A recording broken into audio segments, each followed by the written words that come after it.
The chandeliers glimmered like suspended halos above the throngs of silk and jewels. Yet for Miss Clara Everly, the light only seemed to illuminate her flaws. Oh. Though she had risen early to mend the frayed hem of her gown, every polished lady in the ballroom could see the threadbare truth of her circumstance. Their gazes did not cut with knives. They smirked, and that hurt more. She stood near the marble pillars, posture straight, chin lifted, preserving the last thing she still owned, her dignity. But dignity, in London's high society, was the first currency to be spent and the last to be forgiven. She had arrived at this glittering ruin of a night with the hope of remaining invisible. Fate had other intentions. Swirling gowns passed by her like petals stirred by the wind, delicate but cruelly indifferent. Clara overheard them, as if they spoke across oceans rather than a mere few steps away. Too tall, too serious, poor little thing. Her family is near destitute. Every whisper was wrapped in politeness, yet intended to unravel her. Lady Penthorpe, dressed in gold and arrogance, examined Clara as one might inspect a painting believed to be counterfeit. "There is a tragic beauty to poverty," she murmured to her companion, not realizing, or perhaps not caring, that Clara could hear. "It brings a certain melancholy radiance to the eyes, but one must hope she learns her place. Misery ought not to mingle with ambition." Clara felt the words like frost over her skin but refused to lower her gaze. A warmth had fled her life long ago, when her parents died and left her under the guardianship of an uncle whose debts multiplied like shadows in the dark. Since then she had learned silence, obedience, and the exquisite art of restraint. She glanced across the ballroom, searching for her uncle among the crowd, but did not find him. Instead, she saw only painted faces, gloved hands lifting champagne, and smiles that glittered like broken glass. The musicians played their violins. With solemn joy, bowing to the rhythm of wealth's invisible command, Clara breathed steadily, a quiet rhythm of survival. It was at that moment she overheard the remark that broke the stillness of her composed facade. Two young men wealthy by birth and thoughtless by habit laughed, near the edge of the gallery. "She shall be lucky," one said, "if someone buys her for the price of a brood mare." The other snickered. "Her uncle must be desperate indeed. I would not give a sovereign for her hand." Clara felt no anger, only a cold, aching clarity. For the first time, she realized that in this ballroom, she was not viewed as a woman, but as an item of uncertain value. A pulse of shame flooded her cheeks, but she steadied her breathing. "I will not cry," she vowed. "Not here. Not for them." Then her uncle appeared, flushed from wine and the sour scent of fear. He tugged her aside with hurried steps, avoiding her eyes. The room grew distant like a painting as he guided her to a smaller adjoining chamber with a heavy oak door. Fire within burned low, each flicker casting restless shadows upon the walls. A man stood at the hearth, tall and darkly dressed, his presence filling the space like a phantom made solid. The uncle cleared his throat, murmuring introductions with the twitchy haste of a guilty man. Clara looked toward the newcomer, yet could not fully see his face, only a solemn jawline, and eyes fixed upon her as if weighing something more than her appearance. She was addressed with formal courtesy, but felt herself inspected with something far deeper. His voice was low, gravel-threaded with authority. "Miss Everly," he said, "I trust you understand the nature of obligations." Her uncle flinched slightly at the tone. Then came the words that sealed the unspoken truth. The betrothal had already been agreed upon. Aldrich Hawthorne, Duke of Ravenscar widower, rumored recluse, whispered to be a beast amongst men, had offered to clear her uncle's debts in exchange for marriage. Clara remained still, but a strange ringing filled her ears. She asked softly, "Did you negotiate my future without my presence?" Her uncle trembled. "It was necessary," he stammered. "You are all that is left to sell." Time slowed. Clara's breath escaped her in a quiet gasp. Shame crashed over her like winter tide, and yet she stood straighter than before. She turned to the Duke, eyes clear, though her heart trembled. "Your Grace," she said steadily, "I am not livestock to be purchased." He regarded her for a long moment, his expression unreadable, the firelight playing against his eyes as though he carried storms within them. He replied at last, "You are not." Yet the rules of society rarely heed the truth of things. His voice felt like smoke rough, yet strangely sincere. Clara saw in him not cruelty, but weight, as though he bore grief too heavy for his shoulders. She did not know whether to fear him or pity him. The ballroom doors opened, and the uncle triumphantly announced the betrothal before the gathered company. A hush fell, followed by scattered murmurs, then a swell of scandalous delight. The ruined girl has found her buyer. The beast has taken another bride. Is he cursed or merely cunning? Clara felt every gaze upon her like burning coals. A few women retreated as though her disgrace were contagious. Others stared openly, hoping to witness her collapse. Clara wished for invisibility, but then felt something unexpected. The Duke had offered his arm. She hesitated for a heartbeat. Then she took it. As they moved through the ballroom, the whispers rose like a tide. "Sold to the beast," someone muttered. Clara's legs felt numb.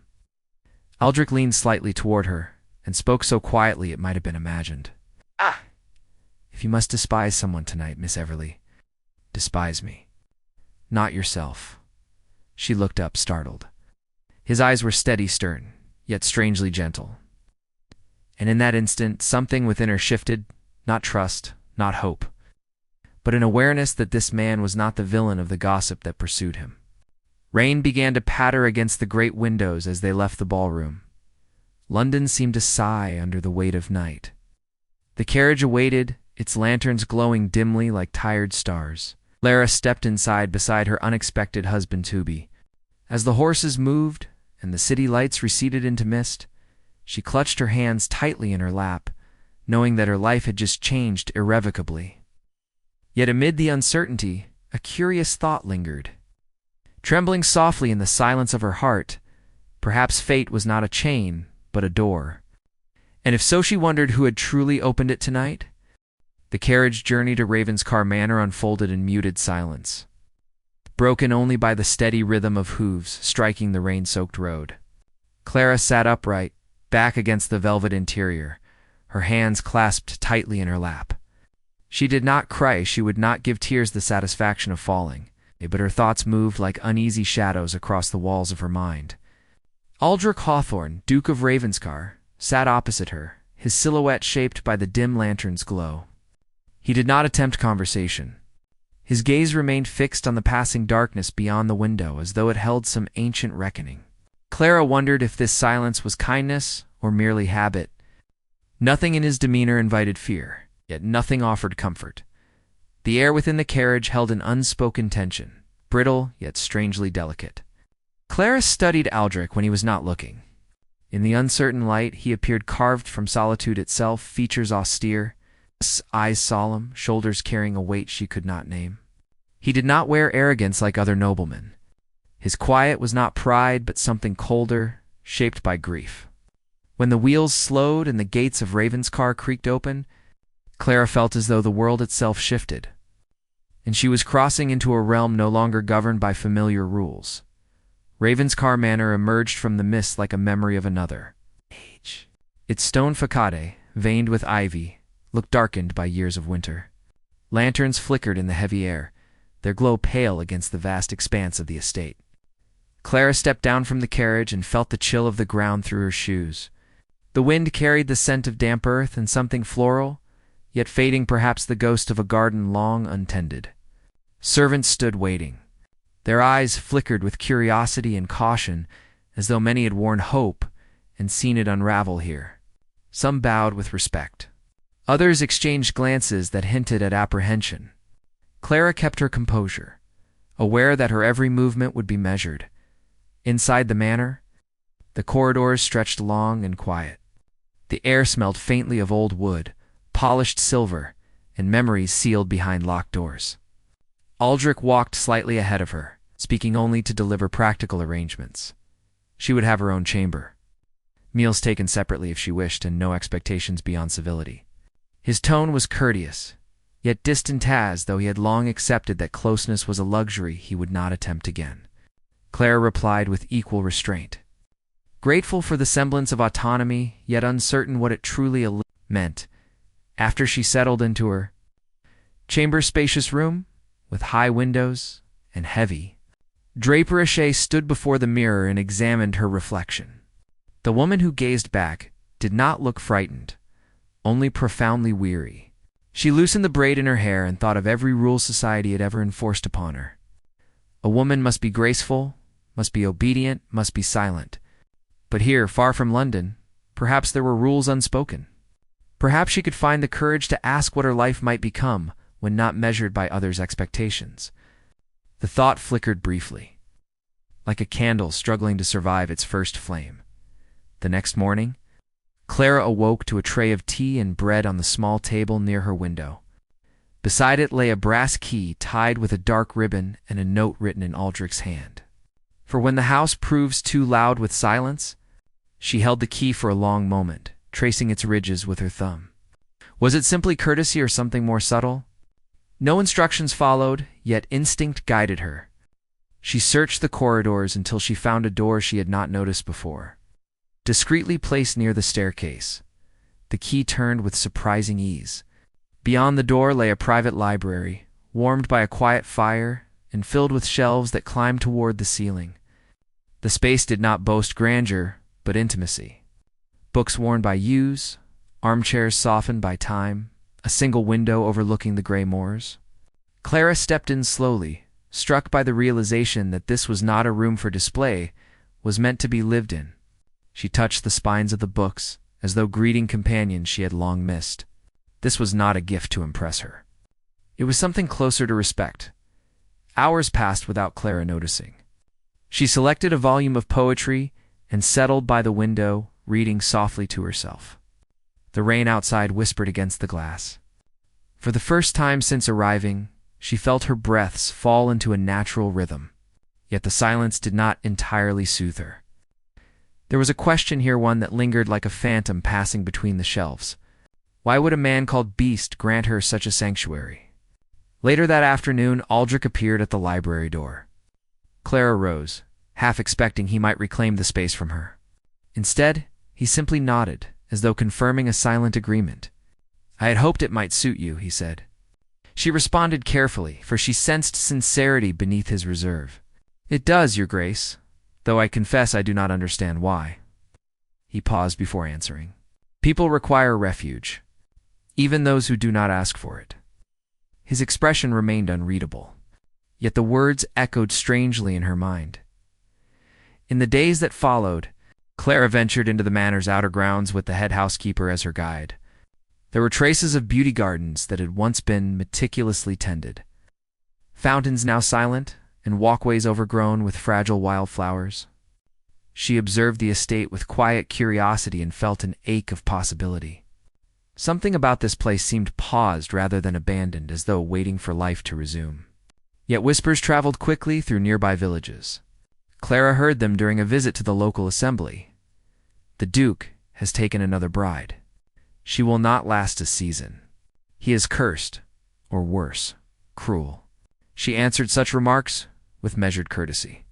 Yet every word left a small wound. One evening, Clara returned to her chamber to find another unexpected token, a velvet box placed carefully upon her dressing table. Inside lay a delicately crafted bracelet, not ostentatious, but elegant in its simplicity. It did not seem purchased for display, but chosen with thought. A note accompanied it, "Wear this only if it brings you comfort." Clara held the bracelet, unsure whether it was a gesture of apology, admiration, or caution. Yet she felt compelled to ask what kind of man offers refuge without command. At dinner that night she gathered her resolve and approached Aldrich. She asked directly whether he meant for her to live as a wife or a guest. The air turned still. His gaze held hers for a long moment before he replied with quiet honesty, "I do not know how to offer affection without causing harm, but I would not have you feel owned." His voice carried a thread of vulnerability, rare and unguarded. A silence followed, not cold, but careful. Clara felt the faintest shift between them, like frost beginning to melt beneath the first warmth of spring, when the evening ended. Clara returned to her chamber and placed the bracelet around her wrist, not out of obligation, but choice. It glinted softly in the candlelight as she lay awake, knowing that this house held many secrets. Yet tonight she did not feel invisible, and that, she thought quietly, might be the beginning of something neither of them yet dared to name. The storm arrived just as dusk surrendered to night, shaking Ravenscar Manor with thunder that rumbled like ancient grief. Clara stood at her window, watching rain strike the glass in relentless torrents. The air felt different charged, unsettled as though the world held its breath. Sleep eluded her, not from fear, but from questions that had gathered in her heart like clouds too heavy to contain. She could no longer ignore the puzzle that was Aldrich Hawthorne. The beast of rumors seemed far less fearsome than the man who left gifts without demand and carried sorrow without complaint. Something within her stirred to know the truth, not from curiosity, but necessity.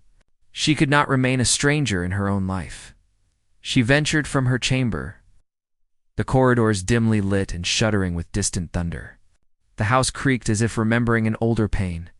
Her feet carried her almost instinctively toward the library.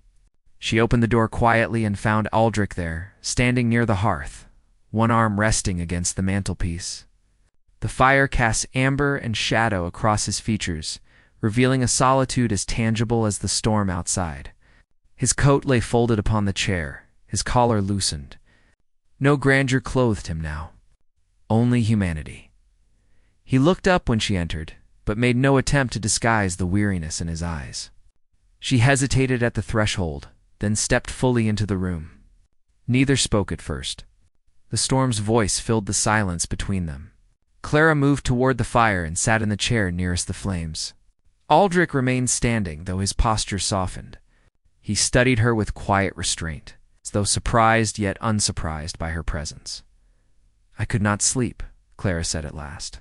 Her voice was steady, though her heartbeat quickened. "I sensed tonight would not allow rest." Aldrich nodded slowly. Storms often refuse permission for peace. Another silence followed, not uncomfortable, but waiting. Clara studied the flickering flames, and then spoke words she had rehearsed only in thought. "Your Grace, I do not fear you, but I do not understand you, and I believe I must." He stiffened slightly, as if bracing for judgment. Clara held his gaze. "I cannot be merely an occupant of this house. If I am to live here, I must know its history, and yours." For a long moment, Aldrich said nothing. Only the fire spoke. Clara observed the slightest conflict within him, a battle between caution and something perhaps akin to need. At last he stepped closer to the fire, his voice low but determined. "The rumors that follow me are plentiful. Some are false. Others carry fragments of truth, twisted by those who prefer drama over pain." Clara waited, giving him time. His jaw tightened, but his eyes softened. "My wife died here," he said quietly.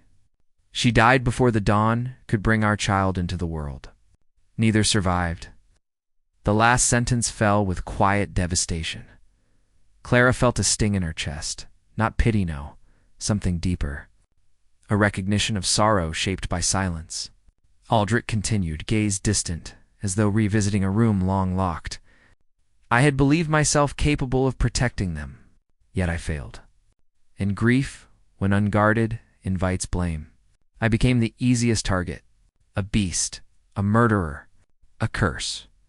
He looked directly at her. "The truth is simpler and far more unremarkable.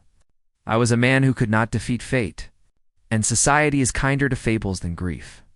Clara listened without interruption, her eyes fixed upon his. She sensed that these were words he had long kept sealed. When she finally spoke, her voice was gentle.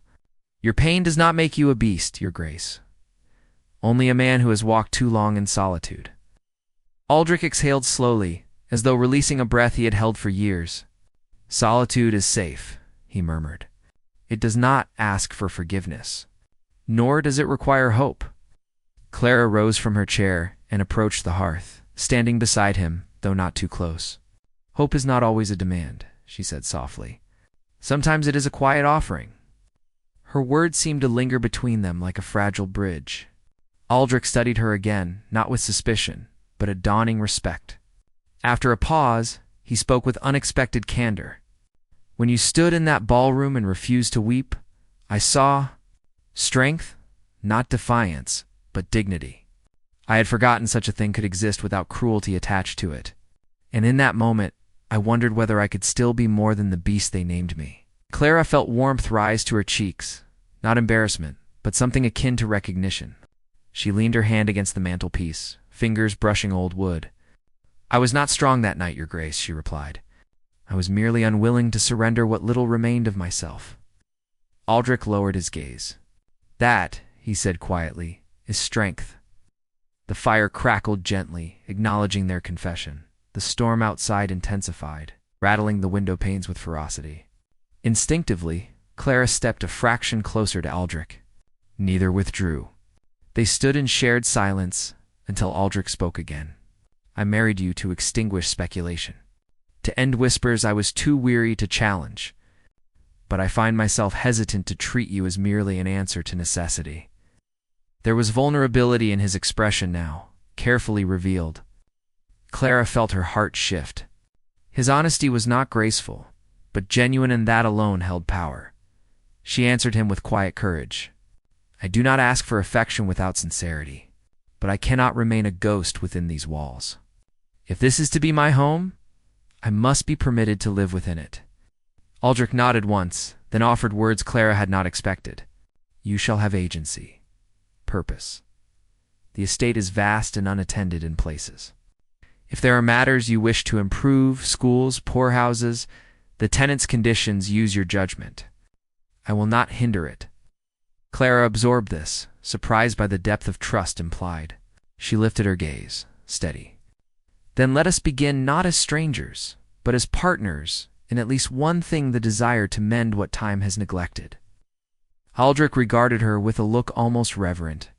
"I have commanded property, led men to battle, and negotiated with those who believed power immutable.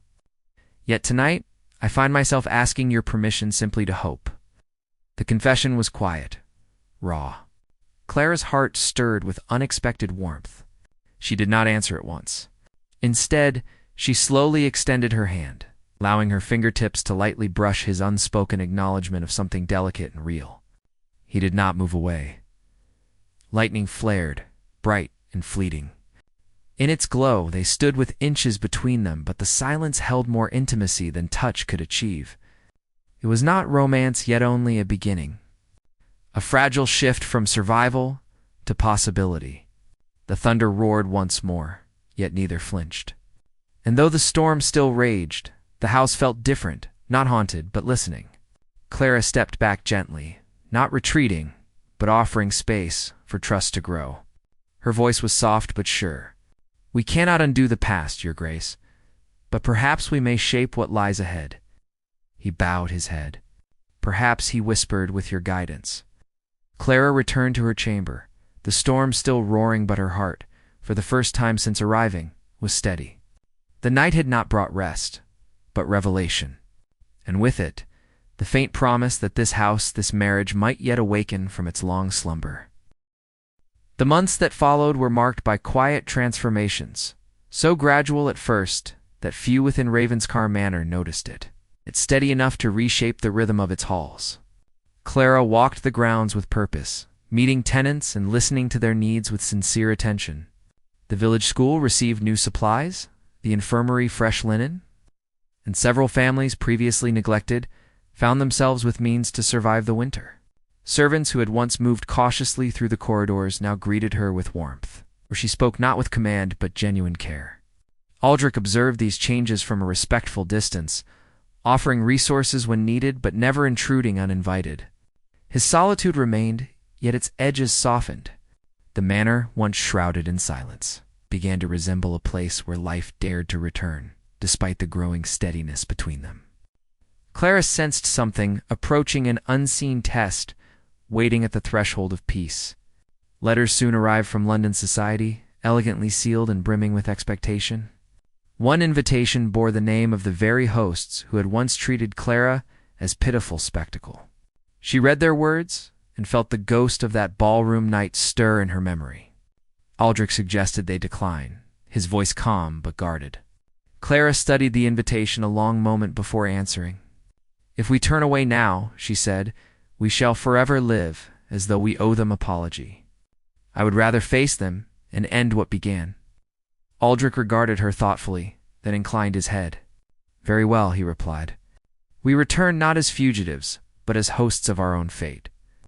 Their arrival in London created instant stir. Carriages slowed as they passed. Curious eyes followed them through gilded doors. Clara wore a gown of understated grace, not ostentationed, deep sapphire silk, subtly embroidered with silver thread. She bore herself not as a woman flaunting fortune, but one who had learned to stand unshaken. Aldrich walked beside her, his presence no longer aloof, but composed with quiet strength. Gasps echoed as they entered the ballroom, gasps not of ridicule, but astonishment. The Duke, once rumored to be a cursed widower, now stood with a wife whose confidence made rumor feel suddenly outdated. Yet the evening's true challenge awaited. Clara's Uncle Pell, bitter and clearly diminished, stood among a circle of intrigued listeners. His voice carried venom softened by faux concern. I fear for my poor niece, he declared. She may have found herself hopelessly ensnared. A woman without fortune learns quickly to secure her place by any means necessary. His gaze met hers, daring confrontation, while the crowd leaned closer, eager for spectacle. Some say she has taken advantage of his grief, he continued, manipulating a heart weakened by tragedy. Clara felt the air chill against her skin. The familiar humiliation threatened to rise once more, but now her heart bore armor. She prepared to step forward, but Aldrich placed a steady hand upon her arm and moved past her with calm authority.